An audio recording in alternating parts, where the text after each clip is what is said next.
लहरों के बीच तिनके का सहारा छोड़ दिया। लहरों के बीच तिनके का सहारा छोड़ दिया। गिरे जब हम फिसल के तो उसने हाथ भी ना दिया। जिंदगी को हमने समझा बड़ी गहराइयों से। जिंदगी को समझा हमने बड़ी गहराइयों से।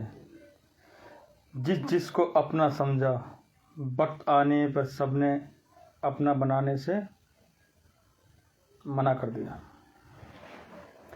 इसीलिए कहते हैं दोस्तों, ये दुनिया है स्वार्थ की। स्वार्थ खत्म, रिश्ता खत्म, दोस्ती खत्म। स्वार्थ का जीवन है और स्वार्थ का ही रहेगा। मैं आपको एक कहानी सुनाता हूँ। एक बार की बात है, एक बार एक राजा थे, राजा हर्षवर्धन। सम्राट यशवर्धन उनको कहा गया है।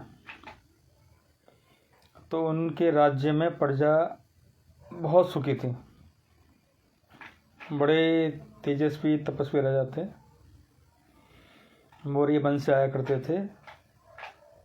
विक्रमादित्य के वो पुत्र थे, यानी विक्रमादित्य के बेटे के बेटे के बेटे पुत्र थे।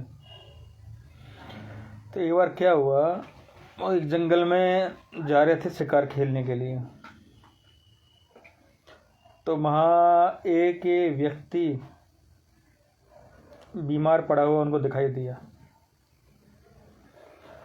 तो राजा ने तुरंत अपने दरबारियों से कहा कि जरा रथों को रोको, देखो उसको क्या हुआ। क्योंकि सम्राट यशवर्धन बड़े ही दयालु इंसान थे।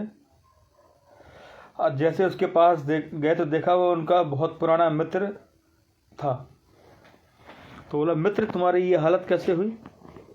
तुम तो बड़े यार राज्य के राजा थे, ये कैसे हो गया तुम्हारे साथ? और तुम इतनी घायल अवस्था में कैसे पड़े हुए हो?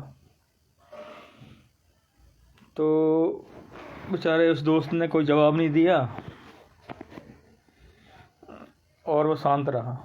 और उसकी आंखों में सिर्फ 2 आंसू की बूंदें उसकी आंखों से गई। राजा भी उसको देख के बड़ा दुखी हो गया, द्रवित हो गया और अपने साथ ले जाके वेदों से पहले उनका इलाज करवाया। जो आयुर्वेदाचार्य हुआ करते थे, उन्होंने उनका इलाज किया। इलाज करने के बाद कुछ दिनों के बाद जब उनका मित्र सोमव्रत ठीक हुआ तो उससे कारण पूछा बीमार होने का, घायल होने का, कि तुम्हारी इतनी दरिद्र अवस्था कैसे हो गई? तब उसने जवाब दिया कि मेरे पास बहुत राजपाट था, सब कुछ था, पर विश्वास पात्र सैनिक और विश्वास पात्र जीवन साथी नहीं था। बोला, कैसे? बताया इस तरीके से, जैसे मैंने भरोसा किया मेरे प्यारे भाई के ऊपर, छोटे भाई के ऊपर और मेरी बीवी के ऊपर, और मैंने भरोसे से पूरा राजपाट मेरे भाई को सौंप दिया और मेरी बीवी को सौंप दिया। तो फिर क्या हुआ? तो उन दोनों ने षड्यंत्र रच के, मेरी बीवी ने और मेरे भाई ने षड्यंत्र रच के मुझे राज्य से बेदखल करवा दिया। सैनिकों को अपने पक्ष में कर लिया और राज्य से बेदखल मुझे कर दिया। और मेरी आज ये हालत हो गई। तो ये सुन के सम्राट को बहुत दुख हुआ। उन्होंने, कोई बात नहीं, मैं एक छोटा राज्य आपको दे देता हूँ, इसमें आप राज करिए और अपना ध्यान रखिए। अब उन्होंने राज किया, अपना ध्यान रखा। कुछ समय के बाद अपने मित्र को उन्होंने भी एक बराबर का राज्य अधिकारी बना दिया, यानी राजा बना दिया।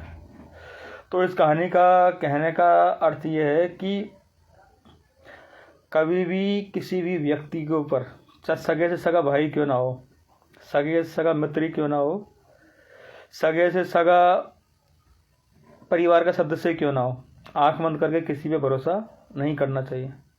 हमेशा अपनी तीसरी आंख में, यानी अपने दिमाग का, विवेक का उपयोग जरूर करना चाहिए। ठीक है ना? ये वरना हालत वही होती है, ना दोबड़िया कुत्ता घर का ना घाट का। वो तो उसका मित्र अच्छा था, राजा भोज, जो उन्होंने उनका साथ दे दिया और अपने मित्र को बचा लिया। पर आज के समय में तो ढूंढने पर भी सच्चे मित्र नहीं मिलते हैं। हर रिश्ता स्वार्थ का हो चुका है।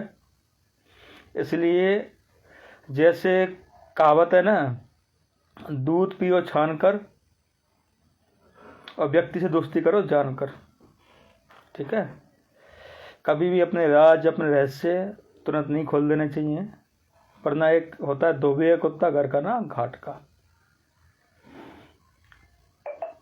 इसलिए अपना दिमाग हमेशा ओपन रखें और काम सबके साथ करें, व्यवहार सबसे रखें, पर दिमाग के साथ। दिल की भावनाओं में बहने की ज़रूरत नहीं है। ठीक है ना। ओके बाय, अपना ख्याल रखिएगा सब। शुभ रात्रि।